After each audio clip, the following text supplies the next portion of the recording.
Glória a Deus, meus irmãos. Efésios, capítulo de número 4, fala sobre a unidade da fé.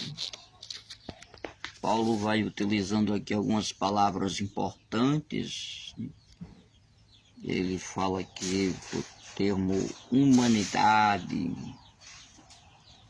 da feinofrosine do grego, que sugere algo de baixeza. Megalopsiquia, que significa que meganimidade é abjeto e rasteiro, desprezar antes de desejar. Algo aqui que fala sobre como a pessoa deve usar de humanidade. Usar de humanidade é exatamente e em todos os níveis procurando amar. Tem uma palavra que para humildade também é chamada tapeinos. Humildade.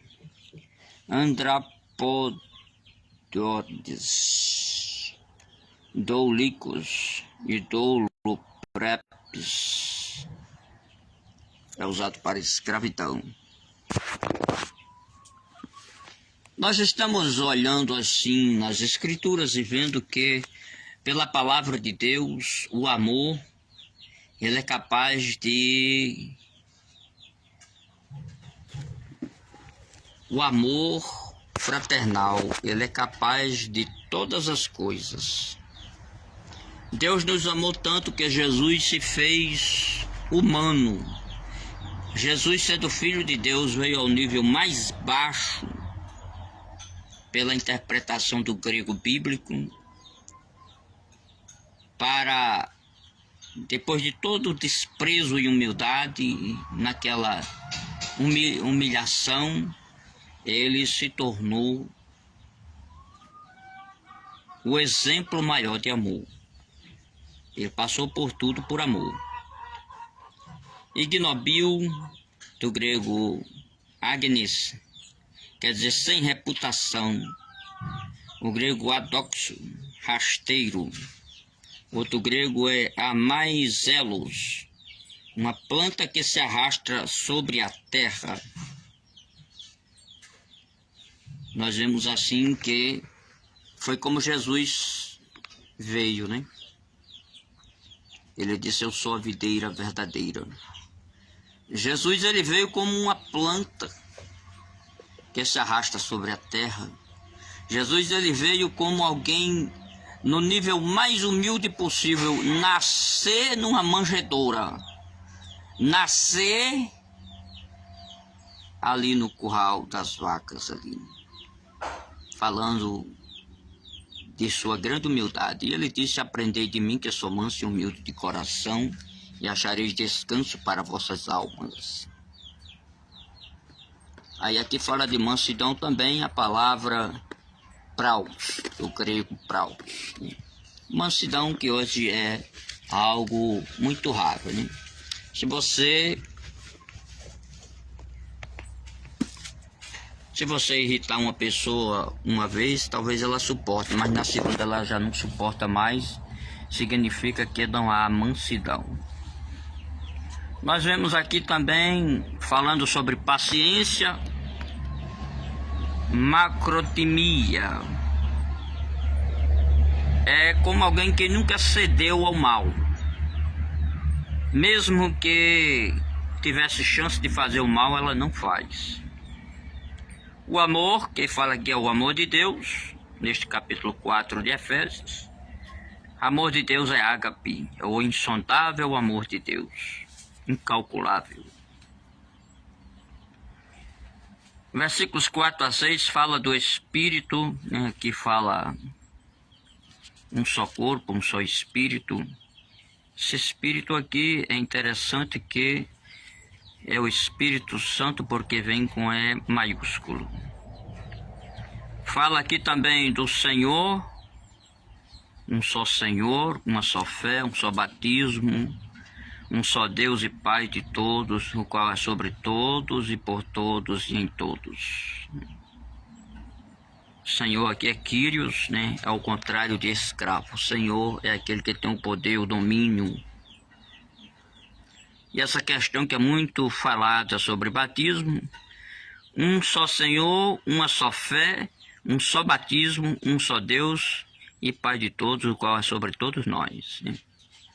Por aí inventaram milhares e milhares de denominações. E o mais errado de cada pastor é batizar uma pessoa a segunda, terceira, quarta vez. Há um só batismo. Não interessa se a doutrina é diferente, não interessa. Não interessa se o estatuto é diferente. O batismo é um só. Jesus é um só, Deus é um só, o Espírito Santo é um só e o batismo é um só. Infelizmente, cada um que diz eu sou mais direito, eu sou mais certo, quando o irmão vai de uma denominação para outra, lá vai ele batizar outra vez. Vai de uma denominação para outra, batiza outra vez. E assim todos os pastores fazem errado em batizar uma pessoa 2, 3 vezes.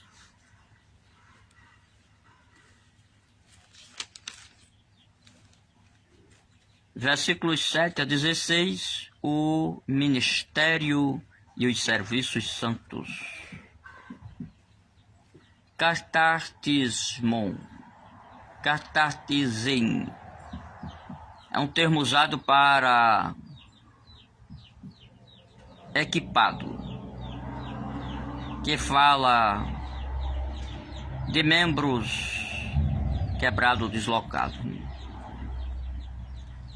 Nós sabemos que a Igreja do Senhor ela tem o seu ministério, fala aqui dos diversos níveis de ministério, que tem sido também um questionamento difícil, que cada pastor inventa uma coisa. Cooperador em algumas igrejas é porteiro, em outras cooperador já é quase pastor ministro. Em algumas missionário é alguém que vai fazer a obra como ministro de altíssima autoridade em algum lugar. Para outros missionários é só alguém que chegou na igreja, não sabe nem se é crente direito ainda, fulano é missionário, chegou aí. E assim está uma bagunça.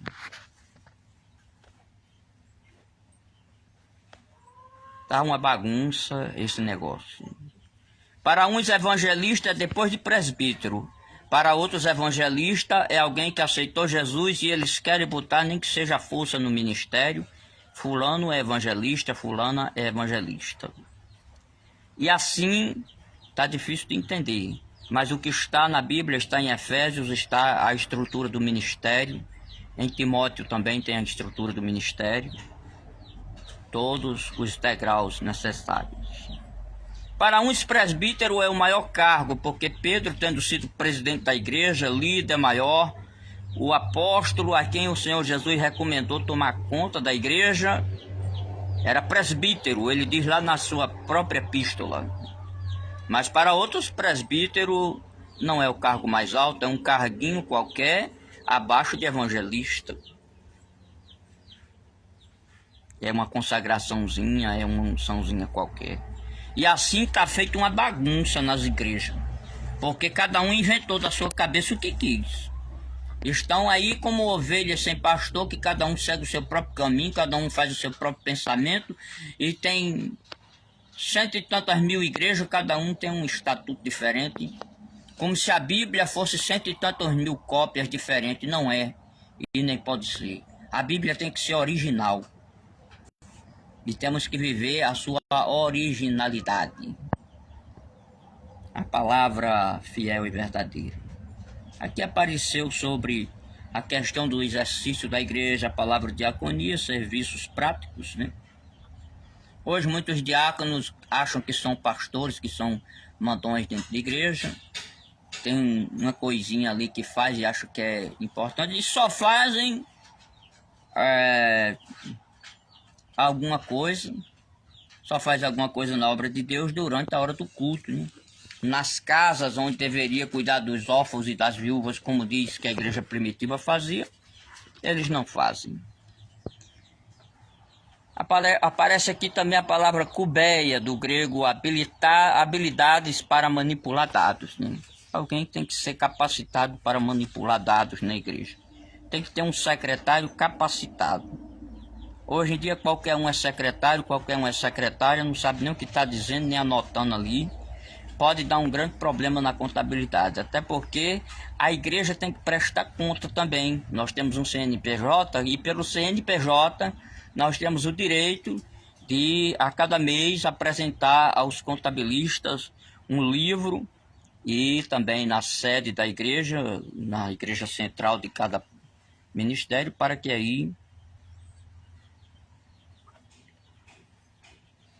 aí possam andar certinho, tudo de acordo, tanto com a palavra de Deus como com a lei dos homens, né? Já que hoje a maioria de nós deixamos de andar muito pela Bíblia e estamos andando pela lei dos homens, né? Tem muitos detalhes bíblicos que não estão explicados, que não estão ensinados, e o Espírito de Deus não está feliz com isso. Aqui nós vamos ver que aparece a palavra poroses, né? Do grego, que significa uma pedra mais dura do que mármore, né? Onde nós vamos ver, meus amados irmãos, é necessário que nós estejamos com o coração dobre, com o coração capaz de receber a palavra. O coração do crente, o coração do homem de Deus é um coração que o profeta disse lá no Antigo Testamento, através da revelação divina: eu tiro o coração de pedra e coloco um coração de carne e escrevo nele a minha lei. Devemos tirar o coração de pedra. Alguém fica aí todo durão dizendo: eu sou isso, eu sou aquilo, eu sei das coisas, eu sou pastor, eu sou profeta, eu sou chefão disso, daquilo, e eu não mudo meu pensamento não.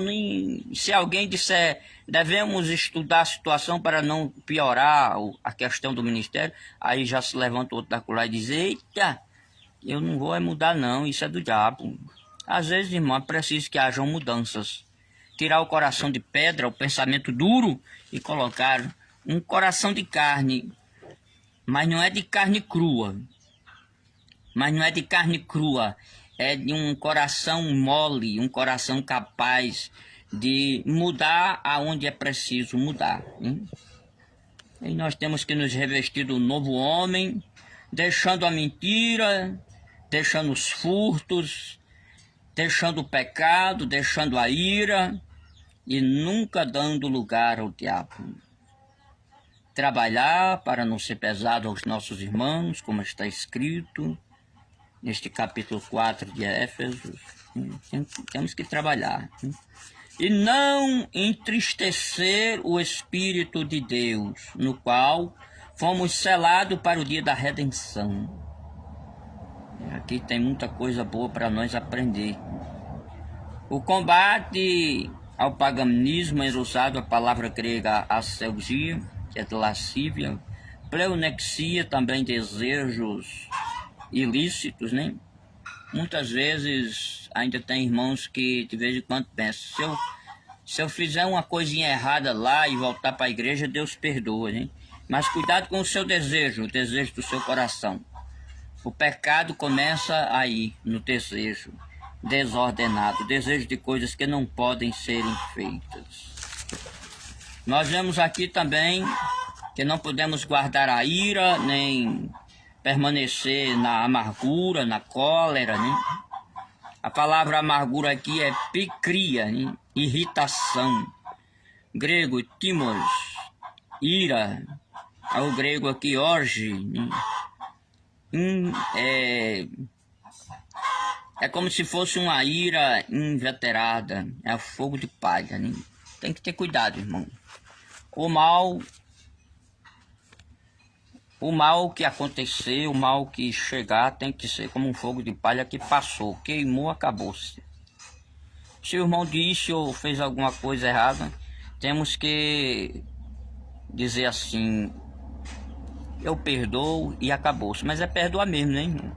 Não é perdoar e depois mais tarde, o irmão fez aquilo lá, eu me lembro, então eu vou dar a volta, eu vou dizer o que eu quiser de novo aqui com ele para descontar, né? Não é assim não. Perdoou, está perdoado. Não deixa acontecer que venha alguma raiz de amargura.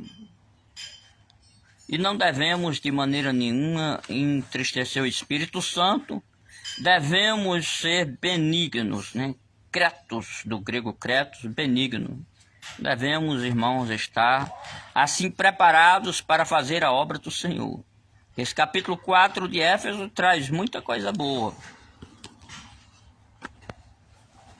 O capítulo 4 de Éfeso mostra muito sobre a unidade da fé, a unidade da igreja em Jesus Cristo.